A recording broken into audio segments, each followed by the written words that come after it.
256페이지 33번 문제에 환지 예정지가 나오는데 잠깐 설명드리고 하죠. 여기 종전 토지가 있습니다. 종전 토지는 면적은 500제곱미터의 토지고 1번지 토지라고 해보죠. 여기는 갑이 이 토지를 소유하고 있고 A라는 사람이 임차권자로 존재를 하는데 이 사람들이 지금 여기를 사용하고 그 다음에 수익하고 그 다음에 처분도 할 수 있는 거죠.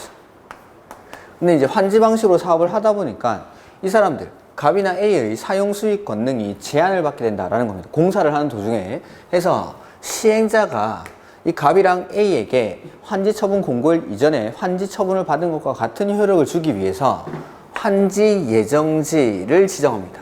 환지 예정지. 이 환지 예정지를 250제곱미터 2번지 토지에다가 지정을 하는 거죠. 이렇게. 자, 근데 이 환지 예정지는 지금 을이 소유를 하고 있고, 그 다음에 여기에는 B라는 임차권자가 있다라고 해보죠.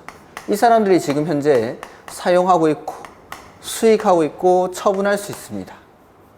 자, 그래서 시행자는 환지 사업으로 인해서 제한을 받는 사용 수익 권능을 보장해주기 위해서 종전 토지 소유자, 이 임차권자에게, 갑이랑 A에게 이 제한받는 사용 수익 권능을 환지 예정지로 옮겨주는 것.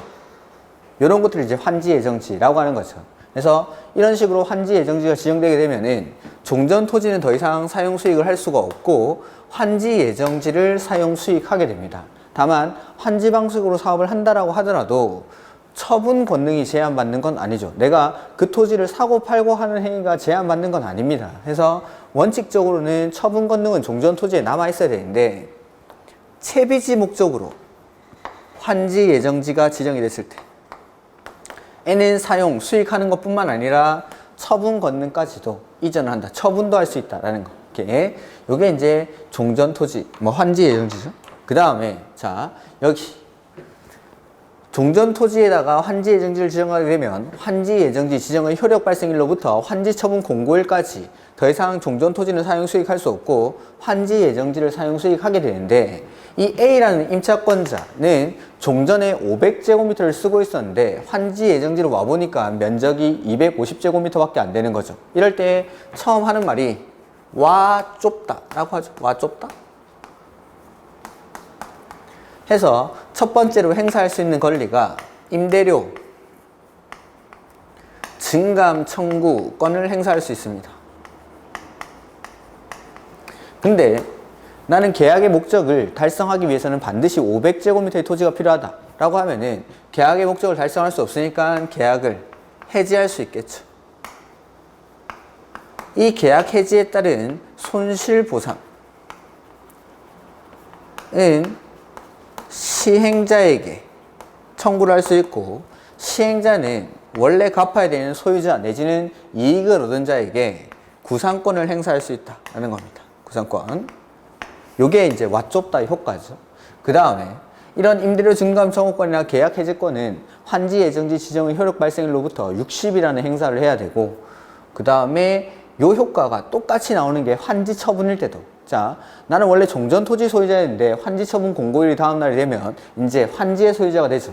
환지로 가보니까 또 역시 면적이 250제곱미터밖에 안 될 때 그때도 마찬가지 이런 효과가 발생을 한다라는 거. 자, 보면은 33번 문제 시행자는 도시개발 사업의 시행을 위해서 필요할 때에는 도시개발구역의 토지에 대해서 환지 예정지를 지정할 수 있다. 네, 환지 예정지는 반드시 지정을 해야 되는 게 아니라 할 수 있는 겁니다.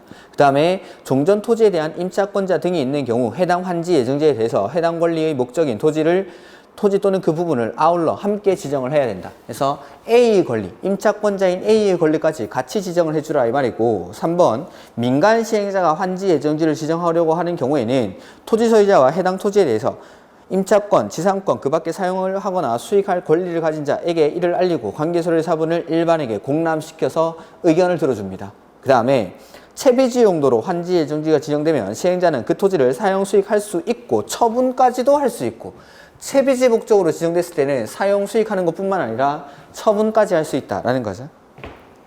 그 다음에 환지 예정지 지정 처분은 행정소송의 대상이 될 수 있다. 구속력이 있는 계획이고 소유권의 변동이 발생하는 거기 때문에 당연히 행정소송의 대상이 됩니다. 이렇게. 그 다음에 34번 틀린 것. 환지 예정지 효력 발생 기간은 환지 예정지 지정의 효력 발생일로부터 환지 처분 공고일까지. 환지 예정지 지정일부터가 아니라 환지 예정지 지정의 효력 발생일로부터. 그러니까 환지 예정지를 지정했는데 이 환지 예정지에 사용 수익을 시작하는데 장애가 될 물건이라든지 그런 것들이 있을 때에는 그 장애물을 제거할 시간을 줍니다. 그러면은 환지 예정지 지정일이랑 환지 예정지 지정의 효력 발생일이 달라지겠죠. 그때 중에 환지 예정지 지정의 효력 발생일로부터 환지 처분 공고가 있는 날까지. 그 다음에 그래서 1번이 틀린 거고 2번 환지 예정지의 종전 토지에 관한 소유권자 또는 임차권자 등은 수인 의무가 발생한다. 그러니까 환지 예정지의 종전 소유자, 환지 예정지의 종전 소유자라는 건 을이랑 환지 예정지의 종전 임차권자는 B. 을이랑 B는 환지 예정지를 지정받은 갑이랑 A의 권리 행사를 방해할 수가 없습니다. 참아야 한다 이 말이죠. 수인 의무. 그 다음에 시행자는 채비지 용도로 환지 예정지가 지정된 때에는 도시개발 사업에 소요되는 비용을 충당하기 위해서 사용, 수익하는 것뿐만 아니라 처분까지도 할 수 있고 4번 당사자는 임차권 등의 목적인 토지에 관해서 환지 예정지가 지정된 경우 임대료, 지료, 기타 사용료 등을 증감을 청구하거나 권리를 포기할 수 있다. 그래서 환지 예정지가 지정되면 임대료, 지료 등의 증감 청구를 할 수 있고 계약을 해지하거나 권리를 포기할 수 있다라는 겁니다. 이렇게. 그 다음에 시행자는 환지 예정지를 정하지 아니하기로 결정된 토지 소유자 또는 임차권자 등에게 날짜를 정해서 그날부터 해당 토지 또는 당해 부분을 사용 수익을 정지시킬 수 있다. 그래서 환지를 지정받지 못한 사람에게는 날짜를 정해서 미리 좀 나가 주십시오 라고 할 수 있다라는 거죠. 사용 수익을 정지시킬 수가 있다라는 거. 그 다음에 환지 예정지 틀린 것인데 35번 문제. 환지 예정지가 지정되면 종전 토지의 소유자와 임차권자 등은 환지 예정지 지정의 효력 발생일로부터 환지 처분이 공고되는 날까지 환지 예정지나 해당 부분에 대해서 종전과 같은 내용의 권리를 행사할 수 있으며 종전 토지는 사용하거나 수익할 수 없다. 그래서 여기 보면 종전 토지에다가 행사하던 사용 수익 권능을 환지 예정지에 그대로 행사하게 됩니다. 대신 종전 토지는 이제 사용 수익을 할 수가 없다라는 거죠. 이렇게.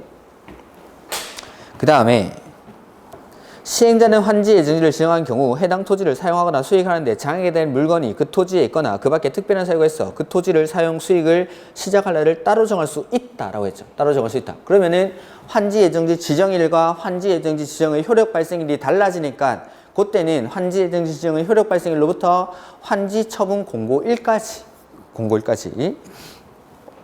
그 다음에 3번. 환지 예정지 지정의 효력이 발생하거나 그 토지의 사용 또는 수익을 시작하는 경우에는 해당 환지 예정지의 종전의 소유자 또는 임차권자 등은 이를 사용하거나 수익할 수 없으며 권리 행사를 방해할 수 없다. 그래서 환지 예정지의 종전 소유자나 임차권자라는 건 을이랑 B를 말하고 이 사람들은 참아야 한다라는 거죠. 참아야 한다. 그 다음에 4번에 종전 토지에 관해서 임차권 등이 있는 때에는 그 환지 예정지에 대해서 해당 당해 권리의 목적인 토지 또는 그 부분을 아울러 함께 지정을 해야 된다라는 거고 5번 공공시행자는 순환개발을 위한 순환용 주택을 건설하는 경우 환지 예정지를 지정하기 전이라도 실시계획 인가사항의 범위에서 토지를 사용하게 할 수 있다. 이런 것들을 한번 그냥 읽어두시면 되겠습니다. 이렇게. 그 다음에 36번 환지 처분 절차에 관한 설명으로 틀린 것.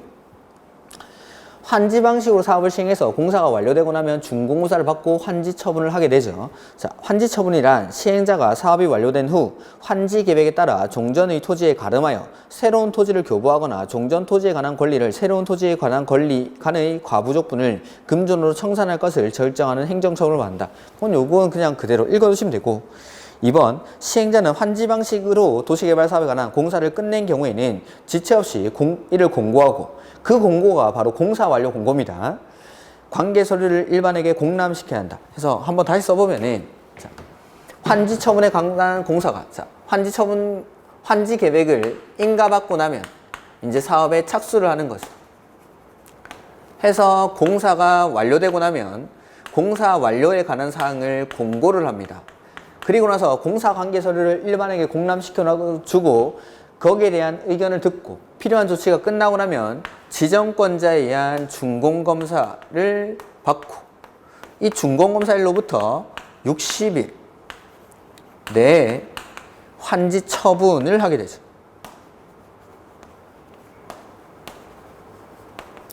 환지 처분을 하려고 할 때에는 환지 계획에서 정한 사항을 공고를 하고 이 환지 처분 공고일이 다음 날이 되면 이제 물건 변동이 발생한다. 그 뒤에 등기하고 청산하고. 그러니까 지금 지문에 나와 있는 건 공사 완료 공고를 하고 준공검사를 신청해야 된다라는 겁니다. 이렇게.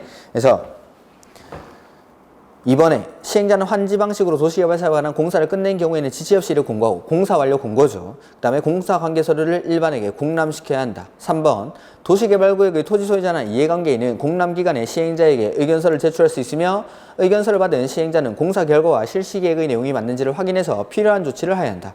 필요한 조치가 다 끝나고 나면 이제 지정권자에 의한 준공사를 신청하는 거죠. 그래서 시행자는 공람기간에 의견서의 제출이 없거나 제출된 의견서에 따라 필요한 조치를 한 경우에는 지정권자에 의한 준공검사를 신청하거나 도시개발사업 공사를 끝내야 한다. 자, 여기 지정권자가 아닌 시행자가 공사 완료 공고를 하고 나서 필요한 조치가 다 끝나고 나면 지정권자에 의한 준공사를 신청하는데 시행자가 만약에 지정권자인 경우에는 의견 청취를 하고 필요한 조치를 다 하고 나면 공사를 끝내면 됩니다. 준공사를 받을 필요는 없겠죠.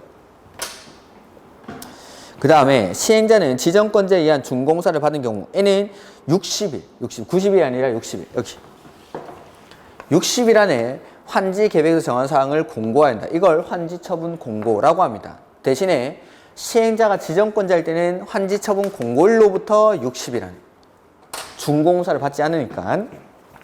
그 다음에 37번 문제 환지 처분에 관한 설명으로 옳은 것. 이미 처분된 채비지라고 되죠. 이미 처분된 채비지. 자, 원래 환지 방식으로 할 때 권리 변동은 환지 처분 공고일 다음 날에 권리 변동이 물건 변동이 발생하지만 이미 처분된 채비지 이런 것들은 법률 행위에 의한 물건 변동이니까 이전 등기를 마친 때. 그다음에 2번 환지 계획에서 환지를 정하지 아니한 종전 토지에 있던 권리는 소멸해야겠죠? 환지 처분 공고일이 끝나는 때. 자, 내가 새롭게 취득하는 권리는 환지 처분 공고일의 다음 날, 소멸하는 권리는 환지 처분 공고일이 끝나는 때. 이렇게. 그래서 소멸하는 권리니까 환지 처분 공고일이 끝나는 때. 3번 환지 계획에서 정해진 환지는 취득하는 권리죠. 내가 환지 소유자가 되는 시점은 물어보는 거니까 환지 처분 공고일의 다음 날. 그 다음에 보류지는 시행자가 아니라 채비지는 시행자가, 보류지는 환지 계획에서 정한 자가 각각 역시 환지 처분 공고일의 다음 날에 소유권을 취득합니다. 다음 청산금은 환지 처분 공고가 있은 날의 다음 날에 확정. 그래서 청산금은 여기 환지 처분하는 때까지 결정을 해야 되고 결정은 환지 처분하는 때까지, 확정은 환지 처분 공고일 다음 날에 확정이 되고 이 확정된 청산금을 그 이후에 징수 교부하는 게 원칙이죠. 다만 환지를 지정받지 못한 사람에게는 청산금을 미리 교부할 수 있고 그래서 그 미리 교부하는 때 청산금을 결정할 수 있다. 자, 결정은 환지 처분하는 때, 확정은 다음 날. 이렇게. 그래서 보면은 5번은 청산금은 환지 처분 공고가 있은 날의 다음 날에 확정이니까 다음 날. 그 다음에 38번 틀린 것. 환지 처분은 행정상 처분이나 재판상 처분으로 종전, 토지에 전속하는 것에 관해서는 영향을 미치지 아니한다 라고 했죠. 그래서 제가 예를 들 때 그 법원의 증거보존 처분에서 이 토지에 살인사건이 발생해서 법원에다가 증거보존 처분을 내린 거죠. 법원에서. 그러면은 이 환지에 내려진 증거보존 처분이라는 토지에 전속하는 재판상 처분은 내가 받는 환지로 따라오는지 아니면 종전 토지에 그대로 남아있는지를 물어보는 건데 이건 토지에 내려진 재판상 처분이니까 따라오는 게 아니라 종전 토지에 그대로 존속을 해야 된다라는 거죠.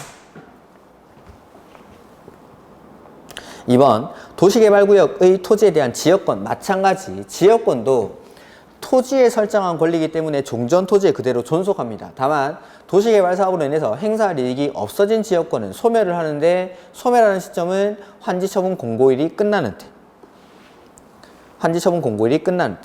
그 다음에 3번 환지 계획에서 정해진 환지는 그 환지처분 공고된 날이 다음 날에 종전 토지로 보며, 즉 환지처분 공고일이 다음 날이 되면 나는 이제 종전 토지 소유자에서 환지의 소유자로 바뀐다라는 말이죠. 환지처분 공고일이 다음 날에 소유권을 취득한다라는 거고, 환지 계획에서 환지를 정하지 아니한 종전 토지에 있던 권리는 소멸해야겠죠? 환지 처분 공고된 날이 끝나는 때. 그 다음에 4번 환지 계획에 따라 입체 환지 처분을 받은 자는 환지 처분 공고된 날이 다음 날에 환지 계획으로 정하는 바에 따라 토지를 받는 게 아니라 이 사람은 건축물의 일부랑 그 공유 지분을 대지의 공유 지분을 취득하는 거죠. 이렇게 역시 소유권을 취득하는 거니까 다음 날에. 그 다음에 종전 토지에 대한 저당권은 환지 처분 공고된 날부터가 아니라 환지 처분 공고된 날이 다음 날에 해당 건축물의 일부와 대지 공유 지분에 자동적으로 이제 수반성에 따라서 이전을 하겠죠. 존재하는 것으로 본다. 이렇게. 그래서 새롭게 취득하는 권리는 다음 날, 소멸하는 권리는 끝나는 때 소멸한다. 이렇게. 그다음에 환지 처분의 효과에 관한 설명으로 틀린 것. 시행자는 환지 처분이 공고되면 공고 후 14일 내에 관할 등기소에 이를 알리고 토지와 건축물에 관한 등기를 촉탁하거나 신청해야 한다. 네, 시행자가 이건 소유자들이 개별적으로 하는 등기가 아니죠. 그래서 환지 처분 공고가 있은 날로부터 등기는 14일 안에 14일 안에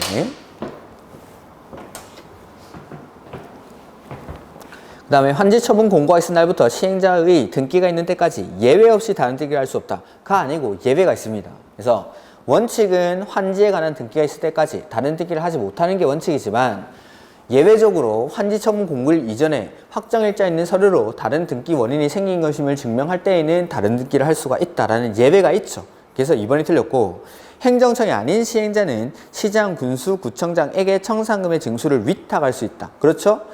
행정청이 아닌 사람들은 자기가 직접 강제 징수를 할 수 없기 때문에 시장, 군수, 구청장에게 위탁을 하고 징수, 위탁, 수수료는 4%. 그 다음에 청산금은 환지 처분 공고일의 다음 날에 확정. 자, 청산금은 결정은 환지 처분하는 때, 확정은 다음 날. 그 다음에 시행자는 채비지 소유권을 실행한다. 채비지는 시행자가, 보류지는 환지 계획서 정한 자가. 이렇게 너무 쉽지 않습니까? 자, 40번 청산금에 관한 설명으로 틀린 것. 청산금은 환지 처분을 하는 때 이를 결정해야 한다.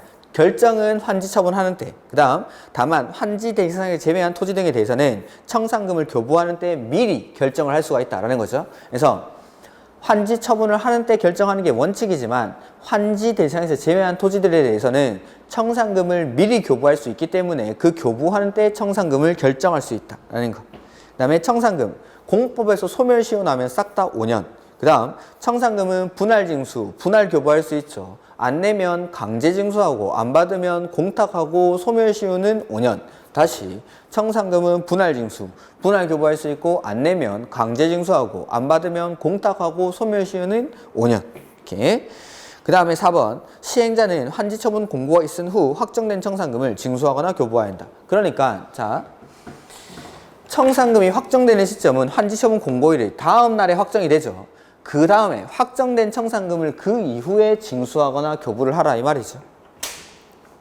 그 다음에 청산금의 징수는 내가 받는 거죠. 이럴 때는 부당이득, 내가 원인 없이 이득을 취득했으니까 거기에 대해서 환수하는 성격을 가집니다. 부당이득금을. 이렇게. 그 다음에 교부하는 건 이 사람이 손실을 발생했죠. 내 권리 면적보다 작게 받았으니까 그거에 대한 손실보상금의 교부에 대한 성격을 가진다라고 이거 바꿔 써놨습니다. 이제 주는 거는 이 사람한테 손실이 발생했으니까 거기에 대한 손실보상의 개념이고 내가 받게 되는 거, 시행자가 징수를 하는 거는 이 사람이 원인 없이 부당한 이득을 권리 면적보다 더 받았으니까 거기에 대한 부당 이득의 성격을 가진다. 뭐 이런 것들은 참고로 보십시오.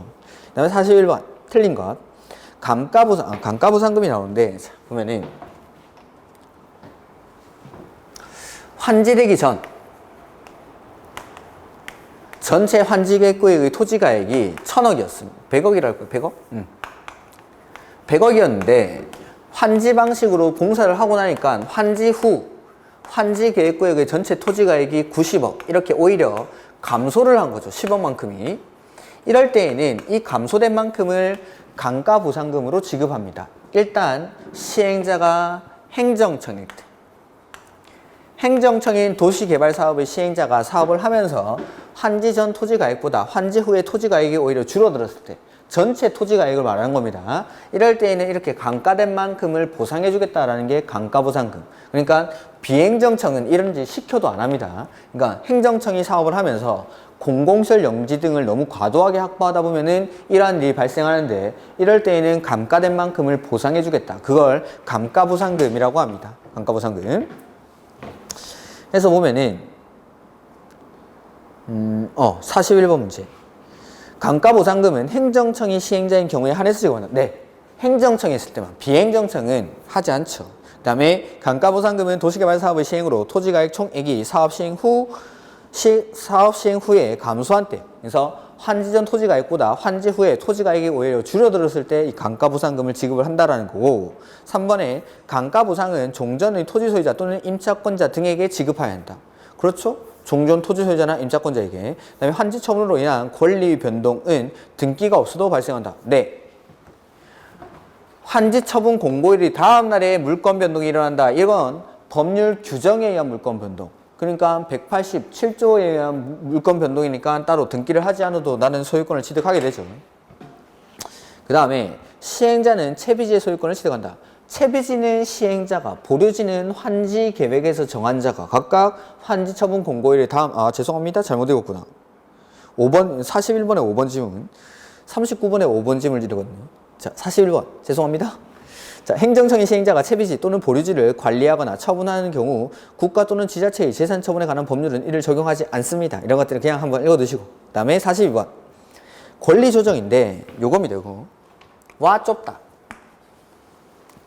이게 이제 환지 예정지가 지정됐을 때도 발생하지만 환지 처분을 받았을 때에도 발생할 수 있죠. 종전 토지는 500제곱미터였는데 내가 받게 되는 환지는 250제곱미터밖에 안 될 때, 이럴 때. 자, 보면은 당사자는 불합리하게 된 임대료, 지료, 기타 사용료 등의 증감을 청구할 수 있다. 그렇죠? 그 다음에 임대료 등의 증감 청구를 받은 당사자는 그 권리를 포기하거나 계약을 해지해서 의무를 면할 수 있다. 네, 권리를 포기하거나 제가 계약 해지밖에 쓰진 않지만 권리를 포기하거나 계약을 해지할 수 있습니다. 3번. 환지 처분의 공고가 있은 날부터 60일 경과때에는 임대료 등의 증감 청구, 권리 포기 또는 계약의 해지를 할 수 없다. 네. 그래서 임대료 증감 청구권이나 계약 해지권은 환지 처분 공고일로부터 내지는 환지 예정지 지정의 효력 발생일로부터 60일 안에 행사를 해야 돼요. 60일 안에. 그 다음에 환지로 인해서 용익권의 설정 목적을 달성할 수 없는 경우에는 당사자는 권리를 포기하거나 계약을 해지할 수 있으나 이로 인한 손실보상을 시행자에게 청구할 수 있다. 할 수 있으나 할 수 있고, 이로 인한 손실 있으나 보다는 있고라고 하는 게 좋겠죠? 제가 전에 말씀드렸습니까? 문학손을 꿈꾸다 보니까 저 꿈이 문학소년이었는데 이런 어미에 되게 민감한데, 있으나가 아니라 있고 해지할 수 있고 이로 인한 손실보상은 시행자에게 청구할 수 있다. 그 다음에 5번. 손실보상한 시행자는 이를 토지 또는 건축물 소유자나 이로 인한 이익을 받은 자에게 이를 구상할 수 없다가 아니라 있죠. 손실을 보상한 시행자는 원래는 소유자나 이익을 얻은 자에게 원래 지급을 해야 되는 거니까 이 사람들에게 구상할 수 있다는 거. 그 다음에 43번. 준공검사 등에 관한 설명으로 틀린 것. 시행자는 도시개발사업의 공사를 끝낸 때에는 공사 완료 보고서를 작성해서 지정권자가 준공사를 당연히 하겠죠. 그 다음에 2번. 시행자는 도시개발사업을 효율적으로 시행하기 위해서 필요하면 해당 도시개발사업에 관한 공사가 전부 끝나기 전이라도 공사가 끝난 부분에서 일부에 대해서도 준공검사를 받을 수가 있다라는 게. 3번. 준공검사 전 또는 공사 완료 공고 전에는 조성토지를 원칙은 사용할 수 없습니다. 근데 틀린 게 안에 채비지를 포함한다가 아니라 채비지는 제외.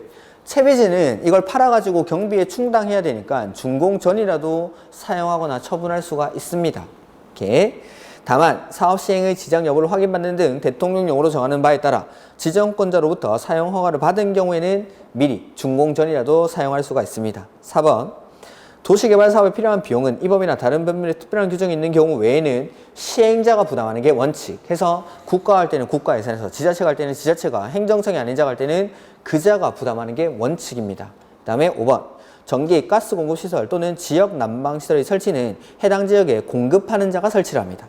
그 다음에 도시개발채권. 그 채권들 중에서 도시 이렇게 시작하는 채권.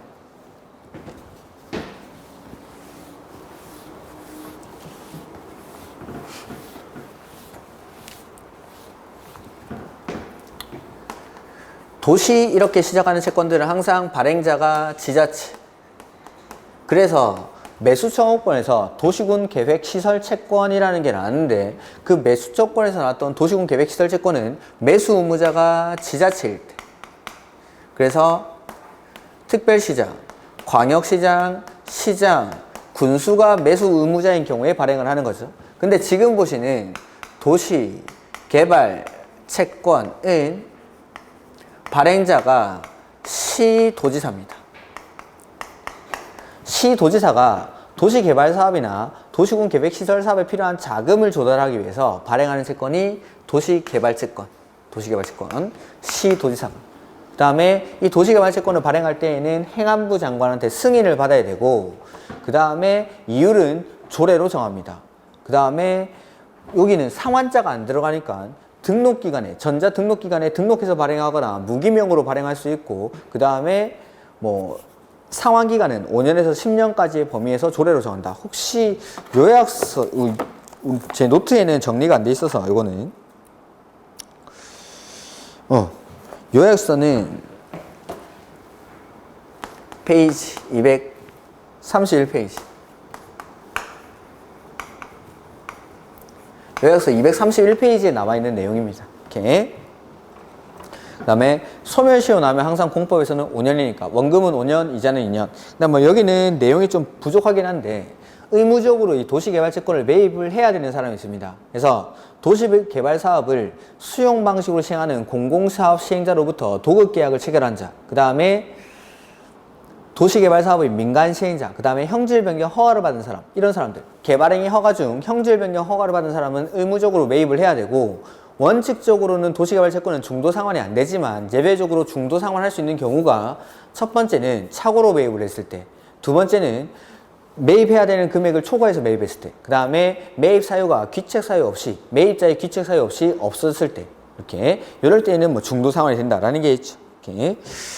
일단 문제 풀면서 모자란 내용은 말씀을 드리겠습니다. 보면은 44번 문제.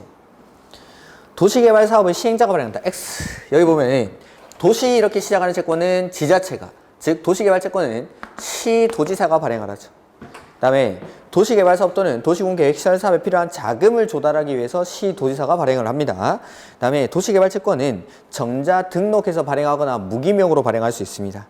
이렇게. 그 다음에 발행 방법의 세부적인 사항은 조례로 정하고, 도시개발채권 이율 역시 조례로 정합니다. 그 다음에 소멸시효는 원금은 5년, 이자는 2년. 이렇게.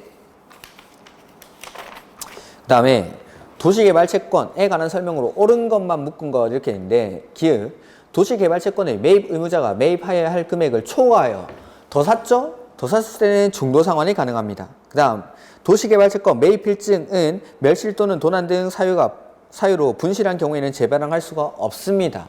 해설 이런 것들은 참고로 보시면 되는데, 없는데, 아니 재발행하지 않는데 다만 매입 필증이 도시개발채권의 매입 목적에 사용되지 아니하였음을 해당 도시개발채권을 발행한 자가 확인한 경우에는 재발행할 수 있다. 예외적으로 발행할 수 있지만 원칙은 재발행이 안 된다라는 거. 그 다음에 매입 필증은 5년간 따로 보관합니다. 요거는 기출 지문입니다. 5년간 따로 보관. 그 다음에 시도지사는 도시개발채권을 발행하는 경우에는 일정한 사항에 대해서 행안부 장관의 승인을 받습니다. 도시개발채권은 행안부 장관. 그 다음에 수용 또는 사용 방식으로 시행하는 도시개발사업의 경우 공공시행자와 공사 도급 계약을 체결하는 자는 도시개발채권을 매입해야 한다. 네, 매입 의무가 있는 사람들. 그래서 공공시행자와 도급 계약을 체결한 자, 도시개발사업의 민간시행자, 그 다음에 개발행위 허가 중 형질 변경 허가를 받은 사람, 이런 사람들은 의무적으로 매입을 해야 됩니다. 그 다음에 46번 문제. 옳은 것인데 도시개발조합은 도시개발채권을 발행할 수 있다. 일단 틀렸죠. 자, 도시개발채권은 시도지사가 발행한, 시도지사가. 오케이. 그 다음에 토지상환채권은 질권의 목적으로 할 수 있습니다. 그 토지상환채권뿐만 아니라 모든 채권은 질권의 목적으로 할 수 있습니다. 그 다음에 3번. 도시개발채권의 상환기간은 5년부터 10년까지의 범위에서 조례로 정하죠. 그 다음에 시도지사는 도시개발채권을 발행하려는 경우 일정한 사항에 대해서 행안부 장관의 승인을 받아서 발행하죠. 4번이 정답. 그 다음에 소멸시효는 원금은 5년, 이자는 2년. 이렇게. 그 다음에 도시개발법령상 행정청이 아닌 시행자의 처분에 관해서 불복이 있는 자는 다른 법률에 특별한 규정이 있는 경우를 제외하고는 누구에게 행정심판을 제기해야 하나라는 것인데, 보면은 도시개발사업의 시행자인데 지정권자가 이 시행자를 지정하게 됩니다. 그럼 만약에 이 비행정청인 시행자일 때에는 행정심판을 제기할 수는 있습니다. 다만 이 시행자를 대상으로 직접 제기하는 게 아니라 이 사람을 지정한 지정권자를 대상으로. 이게 이제 도시군 계획 시설 사업에서도 마찬가지죠. 보면은 도시군 계획 시설 사업에서도 원칙은 행정청, 즉 입안권자인 행정청이 사업의 시행자가 됩니다. 입안권자인 행정, 도시군 계획 시설 사업을 할 때 기반시설 설치하는 사업. 근데 예외적으로 비행정청 또 사업의 시행자가 될 수 있다라는 거죠. 다만 이 비행정청은 원칙적으로 사업의 시행자가 되는 건 아니고 행정청으로 지정을 받았을 때, 지정을 받은 경우에 사업의 시행자가 될 수 있다라는 거고, 이 사람들 행정청이든 비행정청이든 도시군 계획시설 사업의 시행자의 처분에 대해서는 행정심판을 제기하는 것이 가능합니다. 다만 이 비행정청이 행한 처분에 대해서는 이 비행정청을 대상으로 직접 제기하는 게 아니라 이 사람을 지정한 행정청을 대상으로, 그래서 항상 행정심판은 행정청이 피청구인이 돼야 된다라는 거, 그걸 기억하시면은 요때 도시개발사업의 시행자가 행한 처분에 대해서는 행정심판을 제기할 때 이 사람을 지정한 지정권자를 대상으로 행정심판을 제기를 합니다. 오케이. 그래서 정답은 4번 지정권자가 되는 거죠. 여기까지 개발법이죠. 그 다음에 이제 정비법인데, 정비법은 책의 순서대로 이제 풀어나가도록 하겠습니다. 그래서 제가 이제 이론 강의할 때는 항상 사업 3가지를 먼저 비교를 하고 시작을 하는데, 일단 그 사업 3가지 중에서 사업 3가지의 특징이랑 그 다음에 토지 등 소유자의 개념 먼저 정리하고, 그 다음에 사업의 시행자라든지 시행 방식은 저 뒤에 나오니까 그때 다시 한번 정리해보죠. 이제 시험이 100일도 안 남았죠. 90 며칠 정도 남았죠. 힘내십시오. 화이팅. 오케이. 화이팅이 원래 제 건데, 이 그 양궁 국가대표 이름이 뭐였더라? 제덕이? 제덕이가 화이팅을 이제 쓰고 있던데, 원래 제 건데 화이팅은. 아무튼 이 화이팅이 전 국민이 화이팅을 한 그날까지 화이팅을 하도록 하죠. 힘내십시오. 이제 날씨도 덥고 많이 힘드시죠? 다음 주 이제 방학인데, 방학 동안 조금 이제 그동안 지치신 분들은 하루 이틀 정도는 좀 쉬시고, 이렇게 뭐 너무 공부만 할 필요는 없습니다. 그래서 적당히 휴식을 취해가면서, 날씨가 많이 더우니까 체력 관리를 잘 하셔야 됩니다. 그때 막 지치기 시작하면은 나중엔 따라갈 수가 없으니까 요새 이제 학원도 안 오고 시원한 집에서 독서실에서 이런 데서 공부를 하시기 바랍니다. 이렇게. 그래서 체력 관리를 잘 하셔야 됩니다. 날씨가 많이 덥죠. 상당히 많이, 이렇게 더운 적이 있었나 싶을 정도로 더운데 체력 관리를 잘 하시고 끝까지 가셔야 돼요. 끝까지. 체력이 떨어지면은 공부를 하고 싶어도 못하니까, 그래서 공부할 수 있는 체력을 기르셔야 됩니다. 보충도 하시고, 이렇게 조금 더울 때는 쉬어가는 겁니다. 조금 쉬어가면서 그렇게 공부를 하시고, 마지막에 쓸 수 있는 힘, 9월, 10월, 8월 이후에 9월, 10월 달에 내가 쓸 수 있는 체력을 비축을 해두는 시기라고 생각을 하시고 조금 쉬어가셔도 관계는 없습니다. 이렇게. 아프지 않으셔야 됩니다. 아프지 않는 게 가장 중요한 거죠. 이렇게. 자, 화이팅 하십시오. 그 다음에 용어의 정의인데, 정비법에서는 일단 사업 3가지를 비교를 해야 됩니다. 사업의 종류가 첫 번째, 주거환경 개선사업. 두 번째는 재개발사업. 그 다음에 세 번째는 재건축사업.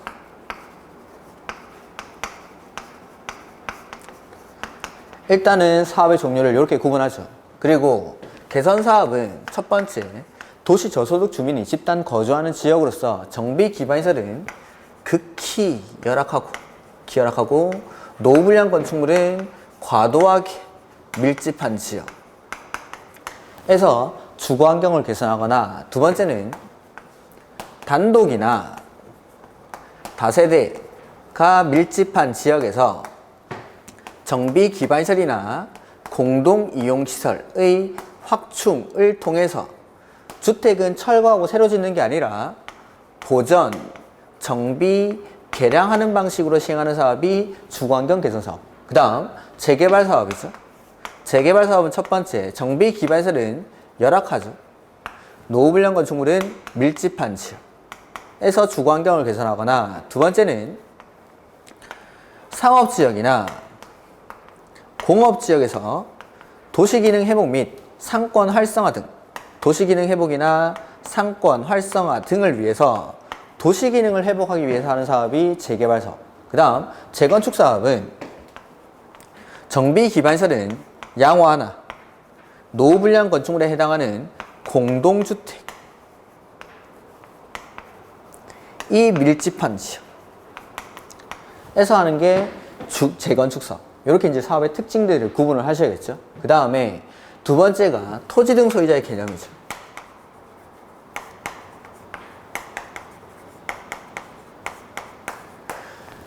그 전에 우리 이제 나눠드린 프린트에 보면은 공공재개발이랑 공공재건축이라는 게 있다 정도만 기억하십시오. 그 상세한 요건까지는 시험에 나올까 싶긴 한데, 일단은 공공재개발 사업, 공공재건축 사업이라는 게 있다라는 거. 이렇게. 그래서 그런 것들, 뭐 공공이 사업의 시행자로 참여하면서 임대주택을 일정 비율 이상 짓고 하는 거죠. 그러니까 그런 것들이 있다라는 것 정도까지만, 요건까지는 다 외우실 필요는 없고, 공공재개발 사업, 공공재건축 사업이라는 게 존재한다라는 거. 그런 것들은 나중에 주택법에 가면은 분양가 상한제 적용 대상에서 제외되고 거주 의무 기간도 적용하지 않고 뭐 이런 것들이 있었죠. 그래서 공공재개발, 공공재건축 사업이라는 게 있다. 그 정도까지만 좀 기억을 하시고, 자, 토지 등 소유자인데, 주거환경 개선 사업이나 재개발 사업은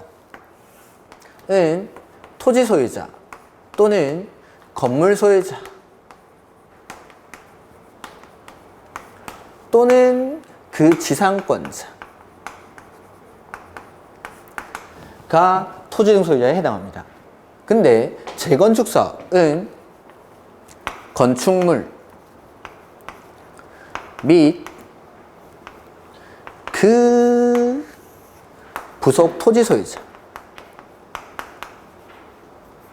그 부속 토지 소유자가 조합원이, 토지 등 소유자가 되죠. 그리고 지금 보신 이 토지 등 소유자가 나중에 조합원이 될 수 있는 사람, 재개발이나 재건축에서 조합원이 될 수 있는 사람들이 이런 사람들이죠. 자, 이거 가지고 용어의 정의 한번 풀어보죠. 270페이지 문제집. 주거환경 개선 사업은 도시 저소득 주민이 집단 거주하는 지역으로서 정비 기반 시설은 극히 열악하고 노후불량 건축물이 과도하게 밀집한 지역에서 주거환경을 개선하거나 단독 및 다세대 주택이 밀집한 지역에서 정비 기반 시설과 공동 이용 시설의 확충을 통해서 주거환경을 보전, 정비, 개량하기 위한 사업을 주거환경 개선 사업이라고 하죠. 기역에는 정비 기반 시설, 니은에는 공동 이용 시설, 이 말이 들어가야 되고, 디귿에 정비 재개발 사업은 정비 기반 시설은 열악하죠. 극히 열악은 아니고 그냥 열악. 그 다음에 노후불량 건축물이 밀집한 지역에서 주거환경을 개선하거나 상업지역, 공업지역 등에서 도시기능 회복 및 상권 활성화 등을 위해서 도시환경을 개선하기 위한 사업. 그 다음 재건축 사업은 정비 기반시설은 양호하죠. 기반시설은 양호하나 노후불량 건축물에 해당하는 공동주택이 밀집한 지역에서 주거환경을 개선하기 위한 사업이 재건축 사업. 이렇게. 그 다음에 2번 노후불량 건축물인데, 노후불량 건축물에서 말씀드렸던 게 나머지는 그냥 읽어보시면 당연히 노후불량 건축물이다 하는 것들인데, 40년이랑 20년 이상 30년 이하 요거 좀 비교하시는 겁니다. 아마 지문에 나와 있을 거니까 읽으면서 보죠. 1번에 건축물이 훼손되거나 일부가 멸실되어 붕괴, 그 밖에 안전사고 우려가 있는 건축물. 2번 주변 토지 이용 상황 등에 비추어 주거환경이 불량한 곳에 소재하고 건축물을 철거하고 새로 건축물을 건설하는 경우 그에 쏘는 비용에 비해서 효용이 현저한 증가가 예상되는 건축물로서 공동 이용시설의 설치로 인하여 효용을 다할 수 없게 된 대지에 있는 건축물. 공동 이용시설이 아니라 도시군 계획시설. 이런 것, 이거는 그냥 중요한 거 아닙니다. 지금 바꿔낸 건 중요한 거 아니니까 그냥 참고로 보시고 바꿔놓고 그냥 옳게만 읽으시면 됩니다.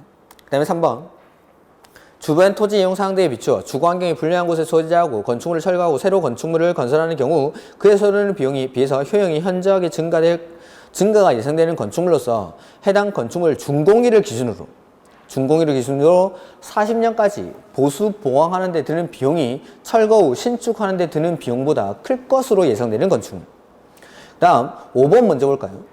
도시 미관을 제외하거나 노후화된 건축물로서 구조적 결함 등이 있는 건축물로서 준공된 후 20년 이상 30년 이하의 기간의 범위에서 조례로 정한 기간이 지난 건축물 해서 3번이랑 5번에 있는 숫자만 좀 비교해서 기억하시기 바랍니다. 그 다음에 4번에 도시 미관을 제외하거나 노후화된 건축물로 노후화로 인해서 구조적 결함 등이 있는 건축물로서 도시군 기본계획상 경관에 관한 사항을 어긋나는 건축물 뭐 이런 것들을 한번 읽어두시고 3번 용어에 관한 설명으로 틀린 것 재개발 사업은 정비 기반시설은 열악하죠. 노후불량 건축물이 밀집한 지역에서 주거환경을 개선하거나 두 번째는 상업지역이나 공업지역에서 도시기능 회복 및 상권 활성화 등을 위해서 도시환경을 개선하기 위한 사업 재건축 사업은 정비 기반시설은 양호한데 노후불량 건축물에 해당하는 공동주택이 밀집 그 다음에 내진 성능을 확보하지 아니한 건축물 중 중대한 기능적 결함 또는 부실 설계, 시공으로 구조적 결함 등이 있는 건축물로서 건축물을 건축하거나 대수선할 당시 건축법령에 따른 지진에 대한 안전 여부 확인 대상이 아닌 건축물로서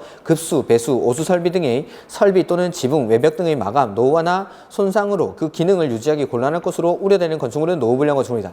그러니까 이런 것들을 하나하나 외울 필요가 없다라는 거죠. 딱 읽어보면은 노후불량 건축물이 이게 분명하니까 4번에 주거환경 개선 사업 및 재개발 사업의 경우 정비구역에 위치한 토지 및 건축물 소유자 또는 토지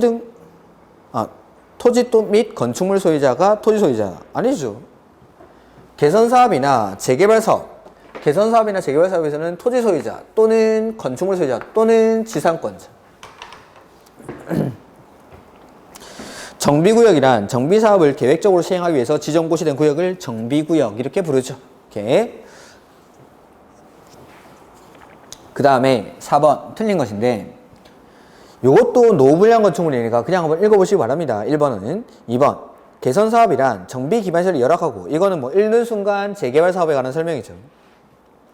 정비기반시설이 열악하고 노후불량 건축물이 밀집한 지역에서 주거환경을 개선하거나 상업지역, 공업지역에서 도시기능을 회복하기 위한 사업을 재개발 사업 3번 재개발 사업의 경우 토지 등 소유자는 정비구역 안에 소재한 토지 소유자 또는 건축물 소유자 또는 지상권자 맞죠? 4번 재건축 사업의 경우 토지 등 소유자는 정비구역 안에 소재한 건축물 및 그 부속 토지 소유자 건축물 및 그 부속 토지 소유자 다음 토지주택공사 등 이러한 한국토지주택공사랑 지방공기업법에 따라 설립된 지방공사 두 가지를 묶어서 토지주택공사 등이라고 합니다. 토지주택공사 등 이렇게 그 다음에 5번 정비기반시설에 해당하는 것을 모두 고른 것이라고 되어 있는데 마을회관 공동작업장 이런 것들은 공동이용시설이죠. 그 다음에 공원, 공용주차장, 공동구, 공공공지 그 다음에 그러니까 디귿, 리을, 미음, 비읍 요거는 이제 정비기반시설인 게 확실한데 시읒 요거 한번 봐두죠. 시읒 개선사업을 위해서 주거환경 개선사업을 위해서 지정고시된 정비구역입니다. 그러니까 주거환경 개선구역이라고 줄여 읽으시면 되겠죠. 주거환경 개선구역에서 설치하는 공동이용시설입니다. 자, 개선구역에서 설치하는 공동이용시설인데 사업시행계획서에 해당 시장, 군수 등이 관리하는 것으로 포함된 것. 공동이용시설이지만 관리를 시장, 군수 등이 하겠다라고 정한 것. 이런 것들은 기반시설로 보겠다라는 겁니다. 정비기반시설로. 요거는 한번 읽어두시고 시읒은. 그 다음에 공동이용시설, 뭐 4번의 공동작업장이 공동이용시설이죠. 나머지는 정비기반시설이고 그 다음에 7번 주택단지. 주택단지는 흔히 그냥 아파트 단지를 말합니다. 해서 사업계획 승인을 받아 건설된 부대복리시설을 건설하는 일단의 토지 뿐만 아니라 5번에 건축법에 따른 건축허가를 받아 지어진 아파트나 연립주택을 건설하는 일단의 토지 다세대가 아니라 연립주택. 오케이. 그 다음에 2번, 3번, 4번 이런 것들은 그냥 참고로 보셔도 관계없습니다. 그래서 우리가 이제 주택법에서 이 단지가 있었는데 이 중간에 주택법에서 철도, 고속도로, 그 다음에 자동차, 전용도로, 그 다음에 일반 도로는 20m 이상, 그 다음에 예정도로는 8m 이상 이러한 것들로 분리된 단지는 각각 별개의 단지로 본다라고 했죠? 이게 2번. 그래서 각각 분리되어 따로 관리되고 있는 토지. 3번은 위 1에 따른 일단의 토지를 둘 이상으로 공동으로 관리하고 있는 경우 그 전체 토지. 그러니까 자, 요렇게 단지와 단지가 있는데 중간에 이런 것들이 아니다 라고 하면은 이걸 하나의 단지로 본다라는 거죠. 그래서 따로 관리되고 있는 것도 주택단지, 같이 관리되고 있는 것도 주택단지, 그 다음에 토지분할 청구에 따라 분할된 토지 또는 분할되어 나가는 토지. 그러니까 아파트 단지가 있었는데 사업의 용이성을 위해서 이 토지를 분할해서 잘려내는 수가 있습니다. 이럴 때는 분할된 토지도 주택단지, 분할된 토지도 주택단지, 분할되어 나가는 토지. 요게 분할되어 나가는 토지구나. 분할되어 나가는 토지도 주택단지, 분할된 토지도 주택단지. 이 말이죠. 이렇게. 그래서 사업을 하기 위해서 토지를 분할하는 경우가 있습니다. 그래서 분할되어 나가는 토지, 분할된 토지, 싹 다 주택단지다. 뭐 이런 말이니까 크게 신경 쓸 건 없는데 사업계획 승인을 받아 지어진 주택뿐만 아니라 건축 허가받아 지어진 공동주택, 아파트나 연립주택을 건설하는 주택도 그 주택단지다라는 거. 그 다음에 8번. 토지 등 소유자에 해당하지 않는 것인데 1번에 개선사업의 경우 건축물만 소유해도 토지 등 소유자에 해당하고, 역시 2번에 토지의 지상권자, 건축물만 가지고 있어도 되고 지상권자도 되죠. 그 다음에 재건축은 토지나 건물만 가지고 있으면 안 되죠. 해서 건축물 및 그 부속 토지 소유자. 그 다음에 재개발 사업의 경우 정비구역에 위치한 토지의 지상권자 역시 토지 등 소유자에 해당하는데 5번에 지정개발자를 사업시행자로 지정할 수 있는 규정에 따라 신탁업자가 사업시행자로 지정된 경우 토지 등 소유자가 정비사업을 목적으로 신탁업자에게 신탁 토지 또는 건축물에 대해서는 수탁자가 아니라 위탁자, 준 사람, 그 사람을 토지 등 소유자로 봐야겠죠. 수탁자인 신탁업자를 소유자로 보는 건 아닙니다. 이렇게. 그 다음에 9번. 국장은 도시 및 주거환경을 개선하기 위해서 10년마다 기본 방침, 도시 및 주거환경 정비 기본 방침이라는 걸 국장이 수립하는 게 있습니다. 우리 이제 정비 기본 계획부터 배우는데 그 위에 국장이 수립하는 기본 방침이라는 게 있다는 거. 그래서 그 기본 방침은 10년 단위로 수립하고 5년마다 재검토를 합니다. 이렇게. 그래서 1번, 2번이 다 맞죠. 3번. 사업계획 승인을 받아 주택 및 부대복리시설을 건설하는 1단의 토지는 주택단지 맞죠? 건축 허가를 받아 아파트나 연립주택을 건설하는 1단의 토지도 주택단지. 4번. 개선사업을 위해서 지정고시된 정비구역에 설치하는 공동이용시설로서 사업시행계획서에 해당 시장 군수 등이 관리하는 것으로 포함된 건 정비기반시설에 해당하죠. 아까 봤던 거죠. 공동이용시설이지만 시장 군수 등이 관리하기로 한 공동이용시설은 정비기반시설이다. 이렇게. 타가소, 어린이집, 경로당은 공동이용시설이 맞고. 이렇게. 그 다음에 1번에 정비기본계획부터 나오는데, 자.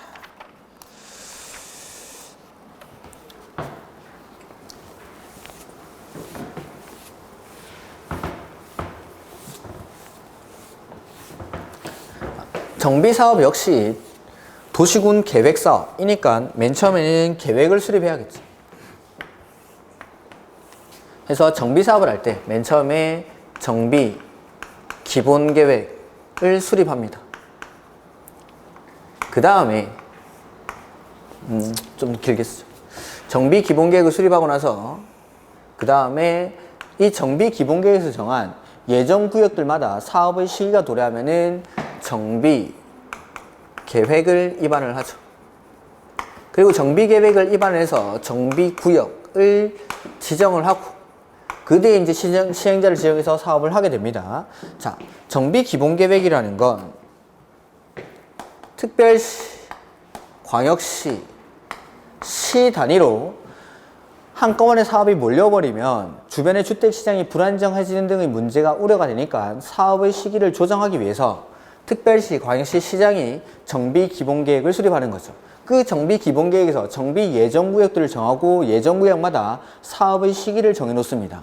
이렇게. 그 다음에 정비 기본계획은 특별시, 광역시, 시에서 수립하는데 이 시를 다시 두 가지로 나눠보면은 대도시랑 대도시가 아닌 시 구분해서 대도시에서는 정비 기본계획을 의무적으로 수립을 해야 되지만 대도시가 아닌 시는 도지사가 인정하면 아니할 수 있다. 원래는 해야 되지만 아니할 수 있다. 그 다음 이런 시에서 정비 기본계획을 수립했을 때 도지사에게 승인을 받느냐라는 건데 대도시 시장은 도지사의 승인을 따로 받지 않습니다. 근데 대도시가 아닌 시는 도지사의 승인을 받아야 되죠. 이게 정비 기본계획. 그리고 정비 기본계획은 10년 단위로 수립하고 5년마다 재검토를 합니다. 그 다음 계획을 수립하는 절차인데 계획을 수립할 때에는 주민한테 의견 듣고 그 다음에 의회한테 의견 듣고 그 다음에 협의하고 심의해서 계획을 정비 기본 계획을 수립하는데 주민한테 의견 듣는 건 역시 뭐 14일 그 다음에 의회는 30일 내 의견을 제시를 해야 되고 60일 죄송합니다 60일 내 의견을 제시하고 그 다음에 협의 심의를 거쳐서 정비 기본 계획을 수립하죠. 그 다음 이 기본 계획에서 정한 예정구역별로 사업의 시기가 도래하면 정비구역을 지정하기 위해서 정비계획을 입안하는데 이 정비계획을 입안하는 사람이 시장, 군수, 구청장입니다. 시장, 군수, 구청장.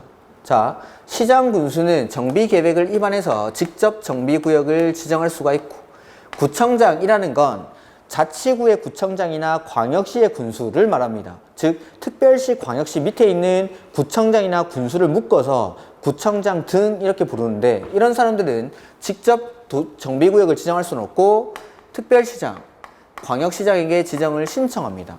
그리고 필요한 경우에는 이 지정권자, 특광시군이 직접 정비계획을 입안할 수도 있다라는 것.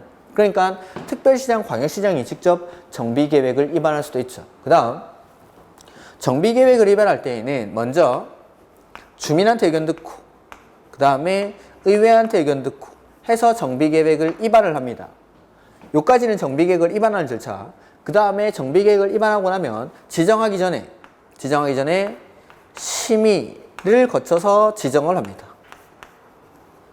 이렇게. 그 다음에 뭐 뒤에 좀 더 쓰면은 고시, 지정하고 나면 고시, 보고, 열람이라고 했죠. 고시하고 국정에게 보고하고 일반에게 열람을 시켜준다. 이런 것들이 정비기본계획, 정비계획, 구역 지정에 관한 내용이죠. 자, 좀 보면은 277페이지 기본계획에 관한 설명으로 틀린 것. 특별시장, 광역시장, 시장은 그래서 특별시장, 광역시장, 시장은 관할구역에 대해서 정비 기본계획을 10년 단위로 수립해야 한다. 그 다음에 도지사가 대도시가 아닌 시로 여기 대도시가 아닌 시로서 기본계획을 수립할 필요가 없다고 인정하는 시에 대해서는 기본계획을 수립하지 아니할 수 있다. 해서 도지사가 인정하면 아니할 수 있다. 그 다음에 기본계획의 수립권자는 기본계획에 대해서 5년마다 재검토를 해서 그 결과 기본계획에 반영해야 한다. 그래서 기본계획은 10년 단위로 수립하고 5년마다 재검토를 합니다. 그 다음에 시장은 기본계획을 수립하거나 변경하려면 도지사의 승인을 받아야 하며 도지사가 이를 승인하려면 관계 행정기관의 장과 협의한 후 지방도시계획위원회 심의를 거쳐야 한다. 이게 시장이라고 하면은 대도시랑 대도시가 아닌 시를 다 포함하기 때문에 틀린 겁니다. 시장이 아니라 여기 대도시가 아닌 시는 도지사의 승인을 받지만 대도시 시장은 도지사의 승인을 따로 받지 않습니다. 그래서 시장 하면 안 되고 대도시가 아닌 시의 시장은 이렇게 표현을 해야 정확한 지문이 되죠. 대도시가 아닌 시의 시장. 그 다음에 5번 기본계획 수립권자는 기본계획을 고시한 때에는 국장에게 보고해야 한다. 네, 기본 방침이란 맞는지를 확인하기 위해서 국장에게 보고를 해줍니다. 그 다음에 2번 문제 수립 절차에 관한 설명으로 틀린 것. 수립 절차는 여기 있는 거죠. 자, 기본계획 수립권자는 기본계획을 수립하거나 변경하려는 경우에는 14일 이상 주민에게 공람하여 의견을 들어야 하며 제시된 의견이 타당하다고 인정되면 이를 계획에 반영해야 한다. 의견 듣고 타당하면 반영한다. 뭐 항상 나오는 거고 이번에 기본계획의 수립권자는 공람과 함께 지방의회 의견을 들어야 한다. 이 경우 지방의회는 기본계획 수립권자가 기본계획을 통지한 날부터 60일 안에 의견을 제시해야 되고 의견 제시 없이 60일 지난 경우에는 이의가 없는 것으로 보겠다라는 거. 그 다음에 3번 대통령령으로 정하는 경미한 사항을 변경하는 경우에는 공람과 의견 청취 생략할 수 있겠죠. 경미한 사항이니까. 그 다음에 4번 기본계획의 수립권자는 기본계획을 수립하거나 변경하려면 관계 행정기관의 장과 협의한 후 지방도시계획위원회에 심의를 거쳐야 한다. 협의하고 심의하고 수립권자가 국정은 없죠. 특별시, 광역시, 시니까 지방이랑 협의하고 심의하고. 5번 정비사업의 계획기간을 단축 또는 연장하는 경우에는 관계 행정기관의 장과 협의 및 지방도시계획위원회 심의를 거치지 아니한다. 단축하는 건 경미한 사항이지만 뭐 연장하는 거 이런 것들은 경미한 사항이 아닙니다. 이렇게 그래서 연장이 들어가서 틀린 지문입니다. 그래서 뭐 경미한 사항들은 세세하게 외울 필요는 없습니다. 그냥 대충 맞추면 됩니다. 이런 것들은. 3번 역시 또 경미한 사항이 나오죠. 보면은 정비 기반시설. 정비 기반시설은 많으면 좋겠죠. 그래서 확대하는 건 그 제한이 없이 확대하는 건 경미한 사항입니다. 대신에 축소하는 것 이런 것들은 10% 미만 축소하는 거. 그래서 이렇게 나올 때마다 그때그때 한 번씩 봐두는 겁니다. 이번에 공동이용시설에 대한 설치 계획을 변경하는 경우. 그 다음에 3번에 정비구역으로 지정할 예정인 구역의 면적을 구체적으로 명시한 경우 해당 구역의 20% 미만의 변경. 그래서 숫자가 10%가 제일 많이 나온다고 했지만 다 10%는 아닙니다. 5%도 우리 많이 봤죠. 5%도 있고 10%도 있고 20%도 있고 뭐가 딱 이게 경미한 사항이다 이렇게 할 수는 없습니다. 그래서 이거는 이제 20%고 건폐율 및 용적률 각 이것도 20%입니다. 이거. 그러니까 숫자를 뭐 하나하나 생각할 필요는 없습니다. 그 다음에 5번 정비사업 시행을 위해서 필요한 재원 조달에 관한 사항의 변경인 경우 이런 것들도 뭐 경미한 사항이니까 밑에 이제 해설에 나와 있죠. 해설에 경미한 사항들이 나와 있는데 절대 이런 거 외우면 안 됩니다. 그냥 한번 읽어보는 정도. 그 다음에 4번 기본 계획에 포함되지 않는 사항은 이라고 되어 있죠. 이런 것들도 뭐 외우지는 마십시오. 정비 기본 계획의 내용 시험에 나옵니다. 기본 계획의 내용이 시험에 나오지만 외우지는 않는데 우리 해설에 몇 가지만 좀 체크를 해보죠. 4번에 주거지 관리 계획 요거는 밑줄 안 하죠. 그 다음 9번에 정비구역으로 지정할 예정구역 그러니까 가로 안에 정비예정구역의 계략적 범위 그러니까 자 기본계획에서는 예정구역을 정합니다. 그러면은 정비구역은 정비계획에 들어가는 겁니다. 정비기본계획에는 정비예정구역의 계략적 범위는 기본계획에 요건 좀 구분하시고 정비예정구역은 정비기본계획에 정비구역은 정비계획에 그 다음에 11번 건폐율, 용적률 등에 관한 건축물의 밀도계획 거기 쭉 있죠. 밀도계획 근데 건폐율이나 용적률 그거는 또 정비계획입니다. 정비구역의 건폐율이나 용적률은 정비계획이지만 건폐율, 용적률 등의 밀도계획 이런 말이 나오면 이게 정비계획 헷갈릴 수 있는 것들 몇 가지만 체크하는 겁니다. 그러니까 정비계획의 내용이랑 정비기본계획의 내용을 섞어가지고 다음 중 정비계획에 해당하는 것, 다음 중 정비기본계획에 해당하는 것 이런 것들이 나올 수 있는데 뭐 다 외우기는 힘들겠죠. 다 외우기는 힘드니까 기본계획이 더 추상적인 계획이다 라고 생각하시고 몇 번 쭉 읽어보고 하시고 읽어보는 거지 이걸 절대 외우면 안 됩니다. 이런 거 해서 1번에 뭐 4번에 주거지 관리계획 요거는 이제 아까 밑줄 쳤던 거고 정비사업의 명칭 요거는 정비계획의 내용입니다. 그 다음에 토지이용계획, 정비기반시설 설치계획, 공동이용 설치계획 및 교통계획 이런 것들은 나머지는 다 기본계획의 내용이다라는 거죠. 그 중에서 그 4번 뭐 사회복지시설 및 주민문화시설 등의 설치계획 이런 것도 한번 읽어두시고 5번 건폐율, 용적률 등에 관한 건축물의 밀도계획, 밀도계획이란 말이 들어가면은 기본계획. 근데 정비구역의 건폐율이나 용적률에 관한 사항 이런 것들은 정비계획입니다. 밀도계획이란 말이 빠지면. 그 다음에 5번 국장은 도시 및 주거환경을 개선하기 위해서 10년마다 도시 및 주거환경 정비 기본 방침은 국장이 수립합니다. 10년 단위로 수립하고 5년마다 재검토. 그 다음에 2번 특별시장, 광역시장, 시장은 정비 기본계획을 10년 단위로 수립한다. 특별시장, 광역시장, 시장. 대도시 시장이 아닌 시장은 기본계획을 수립하거나 변경하려면 도지사의 승인을 받아야 하며 도지사가 이를 승인하려면 관계 행정기관의 장과 협의한 후 지방도시계획위원회 심의를 거쳐야 한다. 다만 단계별 정비사업 추진계획의 변경인 경우에는 도지사의 승인을 받지 아니할 수 있다. 뭐 이러고 다만 이 하나 놔두시고 대도시 시장이 아닌 시장. 대도시가 아닌 시는 도지사의 승인을 받아야 한다라는 거. 그 다음에 기본계획 수립권자는 기본계획의 생활권을 설정, 생활권별 기반시설 설치계획 및 주택수급계획에 대한 사항이 포함된 경우에는 주거지 관리계획에 대한 사항을 생략할 수 있는 게 아니라 정비예정구역의 계획적 범위라든지 단계별 사업 추진계획 요걸 생략할 수 있습니다. 밑에 해설에 나와 있습니다. 해설을 같이 보죠. 이게 기출문제 딱 한 번 나온 적이 있습니다. 딱 한 번. 보면은 기본계획 수립권자는 기본계획에 다음의 사항을 포함하는 경우 다음의 사항이 뭐냐면 박스 안에 있는 거. 해서 보면은 생활권 설정, 생활권별 기반시설 설치계획 및 주택수급계획 내지는 생활권별 주거지의 정비, 보전, 관리, 방향 이게 기본계획에 들어가는 거죠. 이 박스 안에 있는 내용이 기본계획에 포함이 되면 위에 보시면은 정비 예정구역의 계략적 범위 및 단계별 정비사업 추진계획 이걸 생략할 수 있습니다. 그러니까 박스 위에 있는 두 가지 내용이 생략될 수 있는 거, 포함돼야 되는 건 박스 안에 있는 거, 정비계획에 박스의 내용이 포함된 경우에는 박스 위에 있는 두 가지가 생략될 수 있다라는 겁니다. 오케이. 5번 기준은 당연히 국장이 정하겠죠. 그 됐고, 그 다음에 6번 이건 그냥 보지 말죠. 제가 이거 수업을 안 하는 부분입니다. 그러니까 정비구역으로 지정될 수 있는 요건들이 있습니다. 개성구역은 이런 데 지정해야 되고, 재건축구역은 여기 지정하고, 재개발구역은 여기 지정하고, 그런 요건들이 있는데 숫자도 많이 나오고 뭐 조금 내용이 많아가지고 그냥 버리는 걸로. 이렇게. 그다음에 7번 틀린 거. 특별시장, 광역시장, 시장군수는 기본계획에 적합한 범위에서 노후불량 건축물이 밀집하는 등 대통령령으로 정하는 요건에 해당하는 구역에 대해서 정비계획을 결정해서 정비구역을 지정할 수 있다. 자, 맨 끝에 보면은 정비구역을 지정할 수 있다라고 되어 있죠. 그러니까 정비구역의 지정권자니까 트, 꽝, 시, 군을 말합니다. 정비구역 지정권자는 트, 꽝, 시, 군. 이렇게. 그 다음에 가로 안에 광역시에 있는 군수는 당연히 제외해야겠죠.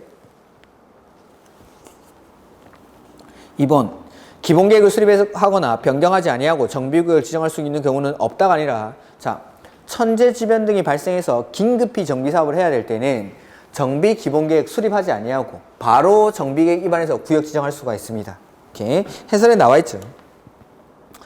그 다음에 3번 정비구역의 지정권자는 정비구역의 진입로를 설치하기 위해서 필요한 경우에는 진입주택과 그 인접지역을 포함해서 정비구역을 지정할 수 있다. 그래서 주택단지가 아니라 하더라도 주택단지 옆에 있는 토지를 정비구역의 진입로 등을 설치하기 위해서 필요한 경우에는 정비구역으로 지정할 수가 있다라는 거죠. 그 다음에 4번 정비구역의 지정권자는 정비구역을 지정하기 위해 직접 정비계획을 위반할 수 있다. 네. 지정권자가 필요한 경우에는 정비계획을 직접 위반해서 정비구역을 지정할 수도 있습니다. 그 다음에 자치구의 구청장, 광역시의 군수, 이 사람이 바로 여기 이 사람. 자치구의 구청장이랑 광역시의 군수, 이 사람을 묶어서 구청장 등 이렇게 부릅니다. 구청장 등.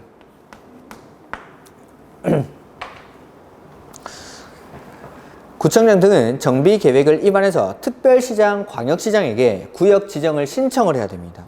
직접 지정할 수 없고, 그래서 구청장 등은 특별시장, 광역시장에게 지정을 신청. 다음, 자, 8번에 이제 여기 정비계획의 내용이 나오죠. 그러니까 자, 아까 앞에 280페이지 정비기본계획의 내용이 나왔고, 여기는 정비계획의 내용. 대신에 이거 절대 외우지 마십시오. 외우려고 하는 순간 공부가 싫어지겠죠. 자, 몇 가지만 비교를 해보는데, 자, 이번에 아까 정비예정구역의 계략적 범위는 정비기본계획의 내용이었죠. 근데 정비구역 및 그 면적, 요거는 정비계획의 내용. 정비구역은 정비계획, 예정구역은 기본계획. 이거 비교하시고, 그 다음에 5번에 건축물의 주 용도, 건폐율, 용적률, 높이에 관한 계획. 그러니까 아까 건폐율, 용적률 등의 밀도 계획 이렇게 나오면은 기본계획, 밀도 계획. 근데 그냥 건축물의 주 용도, 건축물의 용도라든지 건폐율, 용적률, 높이 이렇게 좀 구체적으로 되면은 정비계획이네요. 5번.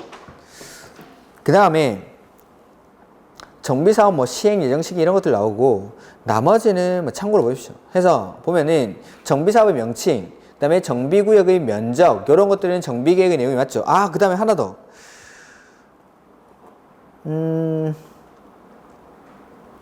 지구단위 계획이 어디지? 285페이지, 옆에 페이지에 11번에 보시면은 국계법 52조 1항 각호, 그게 뭐냐면 가로 안에 지구단위 계획에 관한 사항, 필요한 경우로 한정함이라고 되어 있죠. 자, 우리가 이제 아까 배웠는데 첫째 시간 정도 개발법에서는 지구단위 계획이 실시계획에 포함이 됩니다. 실시계획에. 근데 정비법에서는 정비계획에 이 지구단위 계획이 포함이 됩니다. 정비계획에 필요한 경우에 한해서만. 이렇게. 그래서 지구단위 계획이 정비계획에 들어간다. 그거 좀 체크해 주시고 11번에. 이렇게. 그래서 보면은 문제에 정비사업의 명칭, 정비구역 및 그 면적, 세입자에 대한 주거안정대책, 이거는 기본계획 내용이고, 도시군 계획시설의 설치에 관한 계획, 요것도 세입자에 대한 주거 생활안전대책, 요거는 이제 기본계획 내용이고, 도시군 계획시설의 설치에 관한 계획, 요거는 이제 기본계획 내용 맞고, 녹지 조경, 에너지 공급, 폐기물 처리 등에 관한 환경계획, 요것도 기본계획의 내용입니다. 그 다음에 정비구역 주변의 교육 환경 보호에 관한 계획, 요런 것들은 정비계획의 내용. 그래서 뭐 외울 필요는 없는데 몇 가지 제가 체크해 드리는 거 위주로 혹시나 헷갈릴 수 있는 것들인데, 뭐 나머지가 나와도 뭐든 헷갈립니다. 뭐든 헷갈리는데 일단 요 정도 체크해 보시고, 그 다음에 자 9번 문제 틀린 것. 정비계획의 위반권자는 정비계획을 위반하거나 변경하려면 주민에게 서면으로 통보한 후 주민 설명회 및 30일 이상 주민에게 공람하여 의견을 들어야 하며, 제시된 의견이 타당하고 인정되면 이를 계획에 반영해야 한다. 자, 기본계획 수립할 때는 주민한테 의견 듣는 게 14일이죠. 근데 정비법에서 주민한테 의견 듣는 거 대부분이 14일이라고 했는데, 정비법에서 주민한테 의견 듣는 기간이 30일인 게 딱 3개 나옵니다. 그 중에 첫 번째, 정비계획 수립할 때 주민한테 의견 듣는 게 30일. 의회는 똑같이 여긴 60일. 그래서 정비계획 위반할 때 주민한테 의견 듣는 게 30일. 다음 주에 나오겠지만 정비구역 해제할 때 똑같이 하죠. 이렇게 정비구역 해제할 때 주민한테 의견 듣고 의회한테 의견 듣고 심의 거치는데 그때도 30일. 이렇게. 하나 더는 관리처분계획 인가할 때, 관리처분계획 인가를 신청하기 전에 그때 주민한테 공람을 시켜주는데 그때도 30일. 이렇게. 그 다음에 주민은 공람 기간 내에 시장군수 등에게 서면으로 의견을 제출할 수 있고, 정비계획 위반권자는 주민공람과 함께 지방의회 의견을 들어야 한다. 이 경우 지방의회는, 자, 주민은 30일이지만 지방의회는 60일. 이런 날짜들은 크게 신경 쓰지 마십시오. 4번. 정비계획의 위반권자는 정비기반시설 및 국유, 공유재산의 기속의 처분에 관한 사항이 포함된 정비계획을 위반하려면 해당 정비기반시설 및 국공유재산 관리청의 의견. 자, 정비사업의 시행자가 종전의 공공시설에는 새로운 공공시설을 설치를 하는 거죠. 이거 어디서 들어봤죠? 개발행위 허가를 받은 사람 내지는 도시군 계획사업의 시행자가 종전의 공공시설에는 새로운 공공시설을 설치했을 때, 이 새로운 공공시설은 공공시설을 관리할 관리청에 무상으로 기속이 되겠죠. 근데 공짜로 준다라고 해도 싫다는 사람이 있으니까 이 공공시설을 기속해야 하는 사항이 포함된 정비계획을 위반할 때, 인가해 줄 때, 정비계획을 위반할 때에는 항상 관리청의 의견을 들어야 한다는 거. 이렇게. 그 다음에 정비구역 지정고시가 있는 경우 해당 정비구역 및 정비계획 중 국계법에 따른 지구단위 계획에 해당하는 사항은 이렇게 해야 됩니다. 해당 지구단위 계획구역 및 지구단위 계획구역으로 결정고시된 것으로 본다. 이 정비구역 지정의 효과인데, 뭐 다음 주에 알고 있는데, 우리가 이제 도시개발구역,